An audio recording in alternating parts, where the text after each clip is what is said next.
It's strange how the quietest nights often leave the loudest memories. Back in 2007, when I was desperate for money during my second year of college, I took a job working the night shift at a small 24-hour laundromat on the edge of town. The place was old, tucked between abandoned shops and a shuttered cinema that hadn't shown a film in years. Most nights were dull, filled with the hum of washing machines and the smell of detergent lingering in the air. The owner was a strict man who rarely smiled and insisted on one simple rule above all else: never leave the front desk unattended. I didn't think much of it at the time because I needed the paycheck more than I needed peace of mind. Besides, how dangerous could a laundromat really be? That Friday started like any other, unusually slow for the end of the week. By 1 a.m., only one machine was running in the far corner, though I didn't remember anyone loading it.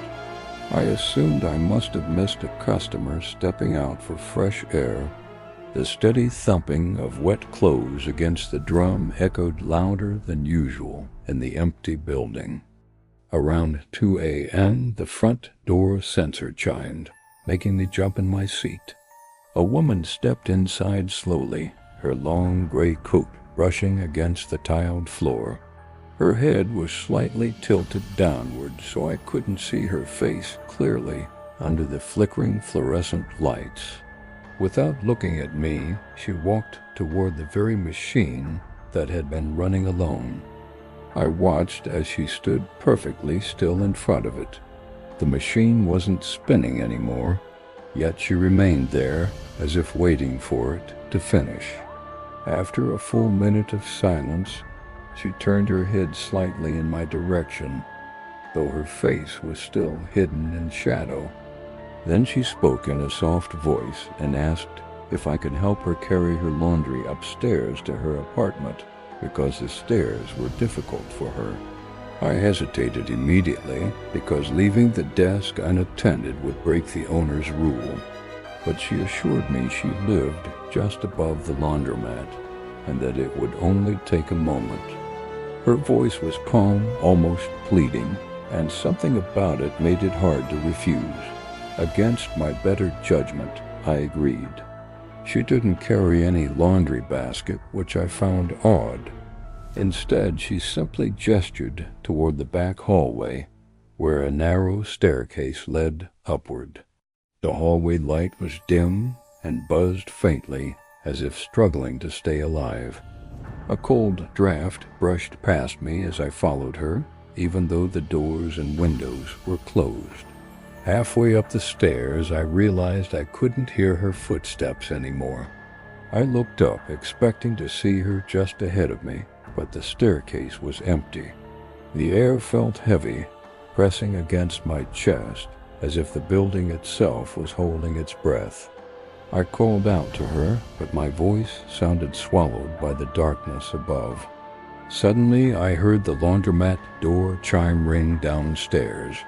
My heart skipped because that meant someone had entered while I was away from the desk. I rushed back down the stairs, nearly tripping in my panic. When I reached the main floor, there was no one there. The washing machine in the corner had started running again. Water sloshed violently inside as if overloaded, though I hadn't seen anyone touch it.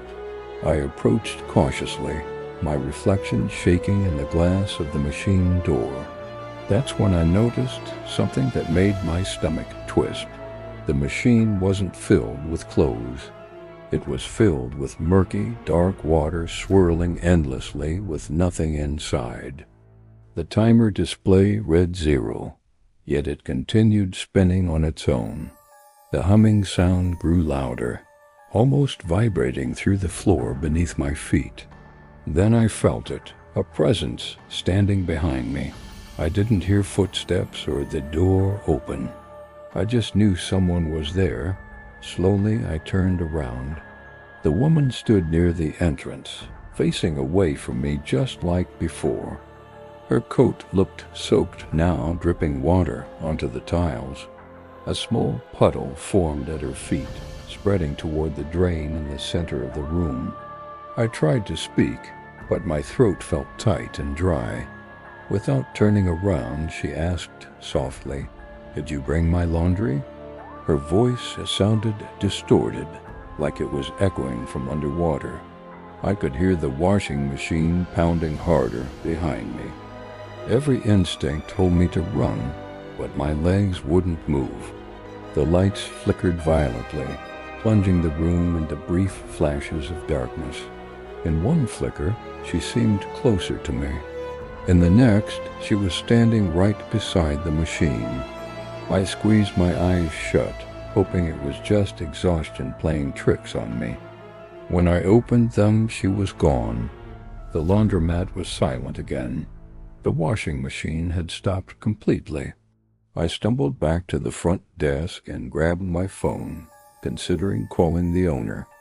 Before I could dial, the door chimed once more. This time, an elderly man stepped inside, carrying a small bag of clothes.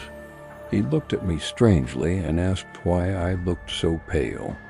I told him someone had just been there asking for help upstairs. His expression changed instantly.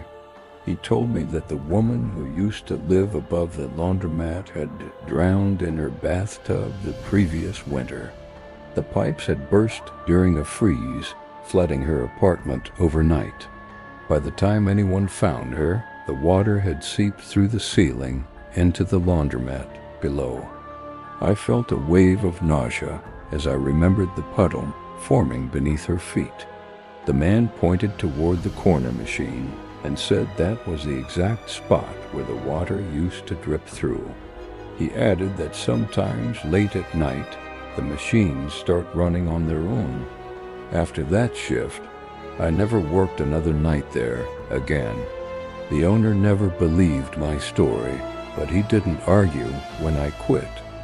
Even now, years later, I can't stand the sound of washing machines running in an empty room. Because sometimes when the spin cycle gets loud enough, I swear I can still hear her voice asking if I brought her laundry upstairs.